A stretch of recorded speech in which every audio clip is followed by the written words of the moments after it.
Assalamualaikum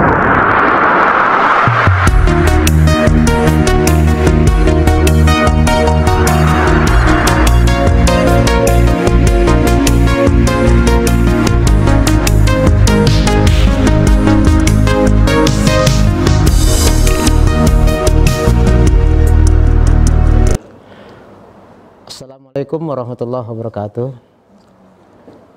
Para pejuang ekspor, kita ekspor Indonesia.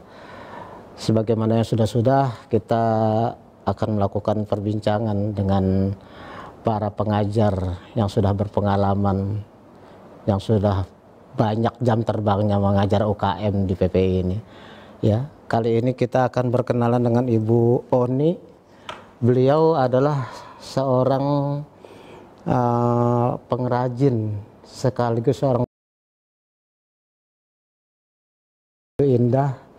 Ya, Bu Oni ini dari awal sekali belum menjadi eksportir sampai sekarang bisa jadi eksportir yang sukses, menembus berbagai pasar di mancanegara.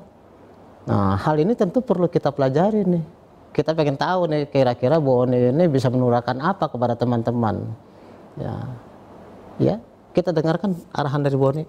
Persilakan Bu Oni.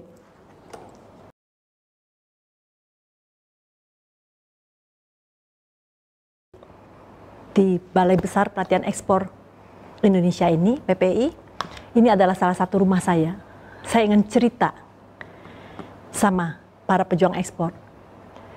Pada saat kita niat membesarkan mulai produk kita mau ekspor, kita harus cari basic sekolah kita di mana sih? Istilahnya itu SD, SMP, SMA kan bisa macam-macam. Nah, disinilah awal start saya memilih. Kenapa saya memilih di sini? Memang jelas ini adalah tempat pusat pelatihan ekspor di bawah Kementerian Perdagangan. Jadi saya tidak salah langkah. Begitu pada tahun 2009 saya dikenalkan di PPI. Saya ada mengambil 2 pelatihan basic sekali tentang development product dan market research.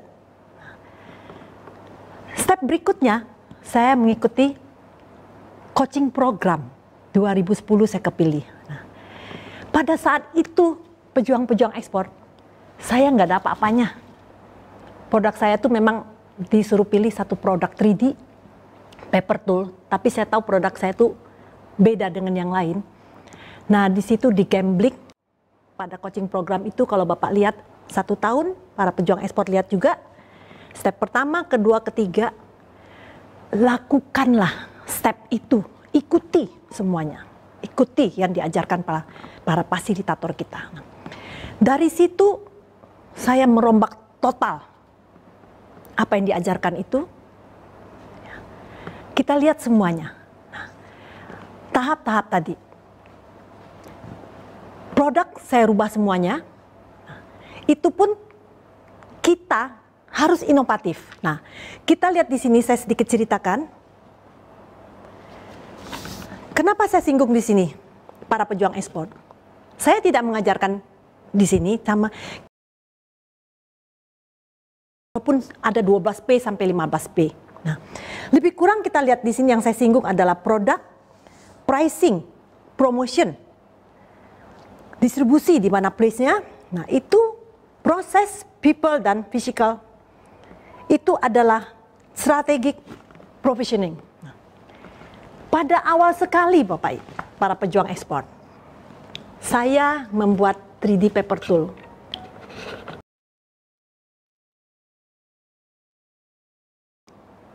Ingat, edit value paling penting. Nah, dan how to do it-nya. Ini tadinya hanya kata ucapan, setelah saya ikut coaching program, sampailah produk saya begini. Belum selesai saya ikut coaching program, saya undang pameran di Singapura, barang saya semuanya habis dibeli orang. Lanjut lagi, saya berinovasi lagi, membuat souvenir, silver, handmade semua, dan saya juga pasti pakai cerita. Dari silver ini, dari souvenir, kami membuat miniatur yang kami ekspor juga. Seperti bisa dilihat sini, silver lapis emas, miniatur juga, bahkan kami kembangkan ke perhiasan yang juga banyak kami ekspor ke beberapa negara. Nanti saya jelaskan trik-triknya seperti apa. Miniatur dan perhiasan, dan satu lagi adalah wayang kayu 3D yang kita buat secara handmade. Nah, apa yang saya dapat dari PPI di sini pada pelatihan maupun sehari, sebulan, setahun, kalau kita, istilahnya saya bilang di sini, yang tren itu 3M, mental, motivasi, mau atau tidaknya, tergantung dari diri kita sendiri. Nah, jadi balik lagi ke kita. Saya menganggap sekarang ini saya banyak belajar. Oke, kita anggap kita sukses sebelum pandemi, tapi pada saat sekarang nih saya banyak belajar. Kenapa banyak belajar? Banyak perubahan. Disitulah para pejuang ekspor semuanya, kita di sini membuat apa? Work plan for export business. Nah, seperti apa itu kira-kira? Nanti akan ditampilkan juga. Saya kasih bagan saja, tidak mengupas semuanya. Terutama ada 4 poin di sini yang saya ingin sampaikan. Internal perusahaan, apa aja itu? Persiapkanlah, karena ekspor itu ada peluang, ada tantangan. Nah, sebelum melihat tantangan itu ada, ataupun peluang itu ada, kita sudah mesti persiapkan semuanya. Nah, internal perusahaan itu ya jelas, saya sudah bilang, rumah saya di PPI, saya banyak berlatih PPI, walaupun setelah kita belajar di sini, kita mencari ilmu lain di tempat lain, silakan. Entah binaan di Sudin kah, di BUMN kah, ataupun dimanapun tidak masalah. Tapi ingat, para pejuang ekspor, pusatnya adalah awalnya di PPEI. Terus kita masih jelas kapasitas produksi, kita juga legalitas, nah, akses pasar. Ini paling penting. Produk kita buat, tidak semuanya ini masuk ke negara tujuan ekspor atau NTA. Kita lihat negara itu membutuhkan nggak. Kalau nggak pernah import perhiasan begini ya, nggak bisa. Terus SWOT analisis perlu kita lakukan. Promosi, kerjasama pihak terkait, seperti kita ke shipping kah, ataukah melewat udara, laut ya. Nah, Bapak Ibu yang paling perhatikan adalah sekarang adalah sales kontrak juga. Nah, perhatikan regulasi, apa itu? Ingat, kebetulan saya bermain dianggap di eksklusif, barang mewah. Pajaknya, perlukah negara itu COO, Certificate of Origin atau SKA? Tergantung kan? Nah, itu pelajarin juga. Bagaimana untuk juga teksnya di sana? Apa yang saya lakukan setelah itu, Bapak Ibu?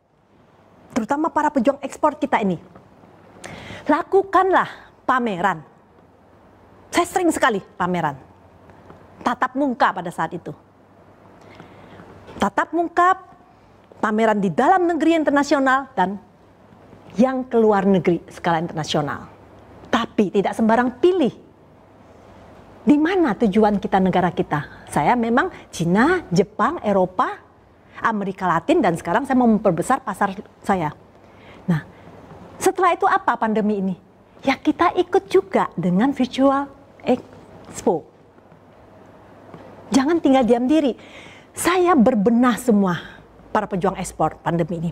Silakan web saya dilihat juga, 2 website tersebut, dan lakukan. Saya banyak sekali email menjaga hubungan ke semua para dubes. Dijawab para pejuang ekspor. Ada ITVC. Mereka lagi memberikan saya sekarang, ini loh, ada beberapa calon-calon yang perusahaan-perusahaan yang bergerak di sini. Ya tinggal kita mau apa tidak berkomunikasi. Nah, dan juga yang lain juga, kita komunikasi yang lain, medsos dan semuanya. Jadi pesan saya, semangat, banyak peluang di masa pandemi ini. Kita siap berkolaborasi, kita siap bermitra. Satu hal terakhir, kita selalu bersyukur dan jangan lupa berdoa. Salam ekspor buat para pejuang ekspor semuanya. Terima kasih. Baik, terima kasih Bu Oni atas penjelasannya. Cuma ada satu hal nih yang kayaknya saya penasaran dan sering ditanyakan oleh para UKM. Ya, terutama dalam masa pandemi sekarang ini ya, kan orang menjadi pesimis ya. Apa iya sih masih ada yang beli? Karena orang udah sibuk dengan ketakutan akan COVID-19 ini. Nah, apakah dalam situasi tersebut menurut Ibu tetap ada peluang? Dan negara mana saja yang masih prospektif untuk menjadi negara tujuan ekspor kita? Menarik pertanyaannya Pak Sani, masa pandemi ini. Para pejuang ekspor, pada saat pandemi inilah kita, semua orang bisa mendengar. Tapi tidak semua orang bisa melihat ada peluang. Di saat pandemi ini, kesempatan kita lah mengajak berkomunikasi, ya, membuka komunikasi baru, meluat peluang baru.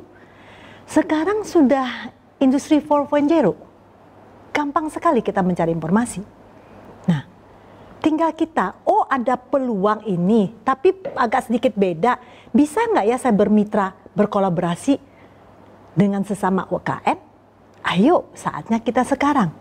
Nah, apa yang saya lakukan juga, seperti saya bilang tadi, bahkan saya lihat ada peluang baru lagi dengan saya berkomunikasi dengan buyer saya. Saya tetap berkomunikasi ataupun mencari yang baru. Nah, para pejuang ekspor, disinilah kita lihat, ya, jangan kita lengah.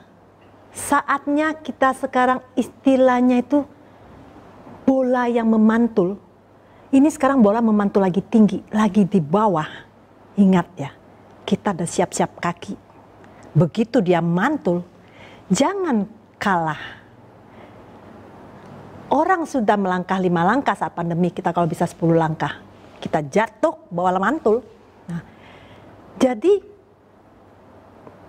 buka itu di medsos kah atau ke komunikasi sama siapa. Dibilang saya punya terhambat, saya terakhir ekspor April tahun lalu. Saya masih komunikasi. Mereka bukan tidak mau mengorder, lagi lockdown. Nah, kendalanya hanya lockdown. Jadi, kalau ekonomi ini mulai pulih saja, kami punya tidak stop. Pasti tetap jalan, tapi sambil kita melirik juga negara mana. Nah, ini yang saya lagi lihat sekarang justru memperbesar peluang ekspor saya ke negara mana saja yang belum saya jajaki. Mungkin dulu terlalu terpana, terlalu sibuk. Wah, ini aja sudah cukup. Nah, akibat ini malah membuka lagi. Saya mesti banyak belajar lagi dan mencari wawasan lagi. Kira-kira begitu, Pak Sani. Baik, para pejuang ekspor, kita sudah mendengarkan tadi penjelasan dari Bu Oni tentang pasar handicraft. Dan juga penjelasan beliau tentang bagaimana situasi pandemi sekarang ini masih tetap menjanjikan, masih tetap pasar luas. Cuma memang kita harus membuat suatu terobosan-terobosan, harus punya planning-planning tertentu, ya. Mudah-mudahan apa yang disampaikan oleh Bu Oni tadi bisa memberi insight, memberi inspirasi pada kita untuk tidak putus asa meskipun situasi pandemi masih kita belum tahu kapan akan berakhir. Terima kasih banyak Bu Oni atas penjelasannya. Mudah-mudahan tetap sukses Bu Oni. Sama-sama Pak Sani, kita doakan semua para pejuang ekspor ini ekspor makin meningkat. Amin. Meningkat ekonomi kita. Demikian, Assalamualaikum warahmatullahi wabarakatuh. Waalaikumsalam.